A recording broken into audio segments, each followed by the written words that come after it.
socialism versus capitalism, defending capitalism, all of the different political pressures that are kind of being brought as we get into another election year. And I thought maybe we could talk about that this morning, too. Over the weekend, several questions came up about defending capitalism. And Warren, you did step out and say that you're a card-carrying member, a card-carrying capitalist in front of everyone. What do you think about the attacks that we've seen to this point on capitalism?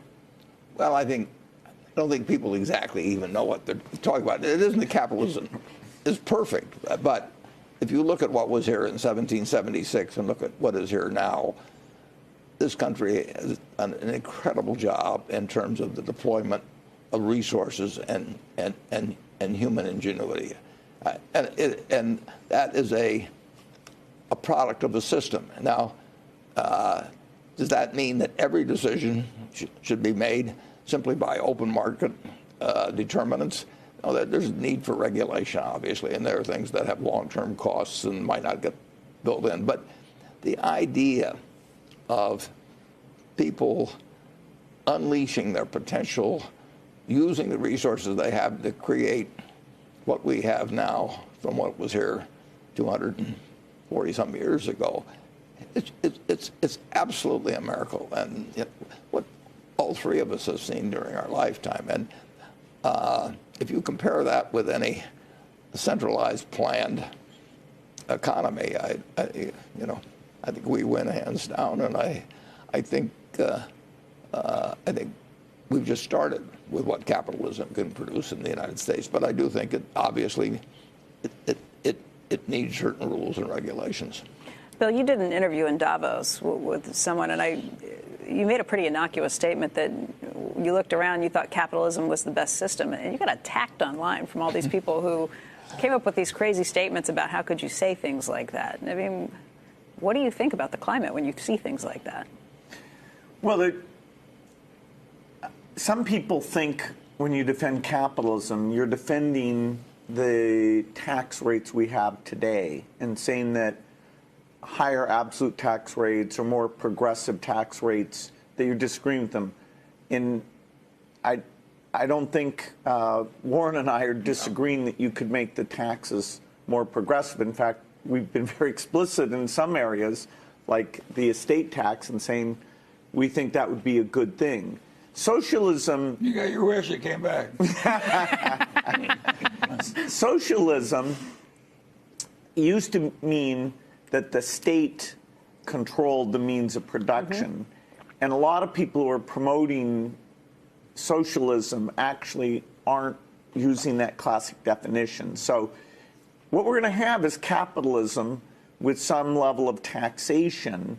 Most people really aren't arguing against capitalism. There may be a few, but most people are just saying that the taxes should change. Although you do have someone who I think is polling the second highest in the Democratic Party right now, who was a socialist until very recently, Bernie Sanders.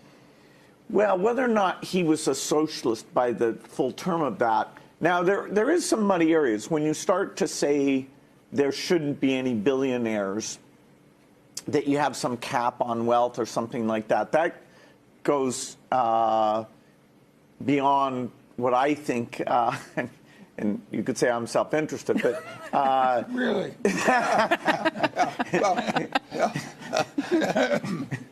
We will exempt the present ones. But government needs to reallocate some resources. I mean, the extreme case would be in World War II. I mean, that's the closest we've come to socialism. You had an Office of Price Administration. You had a War Production Board. And you had, but during peacetime, you're always prepared for war, and you do that through government.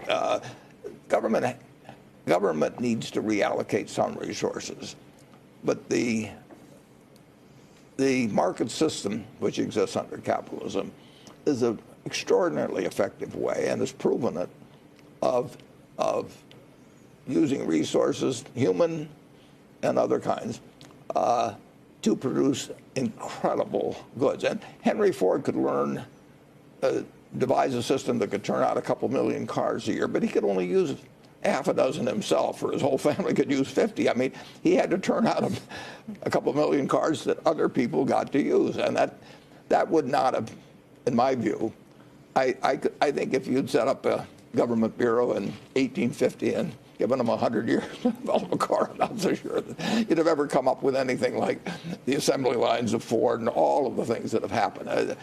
Human ingenuity is incredible, and you want something that maximizes its use and then curbs a few of the ideas that some of those people may have to sort of have it fall for themselves. Charlie, you've made the same point. The great proof of how capitalism works is China. When China copied Singapore and let the farmers own their own plots and let the manufacturers own their own businesses and so forth, China's productivity increased many times, and they went from rural poverty to modern extreme wealth, and they did it by adopting a fair amount of capitalism. Now, if a Democratic politician doesn't understand that, he's nuts. You've made the same point, though, Charlie, that you think private sector does it much better than the government sector. However, a lot of these people who are running also want to make government much bigger. Do you have a quarrel with that or no? Well, as they say, if you love your post office, you're going to love socialized medicine. Yeah, and they don't necessarily want to make it bigger in terms of redistributing. They may want to. The market system is brutal, and it leaves behind people who are perfectly wonderful people who don't have market-related talents. And Who are just unlucky. Yeah, just plain unlucky. And in a rich society, believe me, if we have a war or something like that, we call on those people and pay them practically nothing to go fight for us. We want goods flowing, but it's going to displace the textile worker that we used to have and so on. So the function of government is not necessarily to get bigger. It may be in an important way to take care of people who, for one reason or another, get left behind in a market system that you also regard as essentially this huge source of wealth and goods and services. So how do you fix the problems, or at least the perception of problems, which there's a huge perception out there in the American voting right now? Obviously, it would help if our government were wiser. And it would be wiser if the two sides didn't hate each other so much. Anger drives out reason. And there is absolute cold fury between politicians on one side and politicians on the other. It's quite counterproductive. For that reason, I don't allow myself to get angry at politicians. How would you fix it? Well, I just don't let myself get that angry at politicians. I don't expect them to be Berkshire perfect. has worked better because Charlie and I have never been mad at each other. Yeah. It just does. I mean, way better. If we got mad at each other, I'd try and kill his deals. He'd try and kill my deals. All that. It just doesn't work that way. We don't need a couple of alpha males blustering at one another over this stuff. They ought to just cool it and take a little reputational hit and get the feathers ruffled down. We ought to worry about the people that don't fit into the system. We want the system.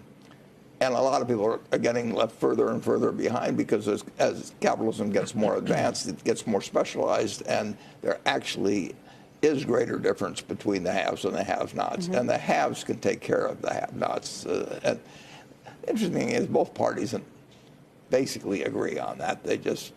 Yes, how you get there, that gets complicated. Income tax credit can make a huge jump in that direction. I mean, Social Security... we've done various things. Over the years, we have improved. We've improved the public school systems. We've improved things that do give people more of an equal chance and take care of people who fall by the wayside. We just got to keep doing it.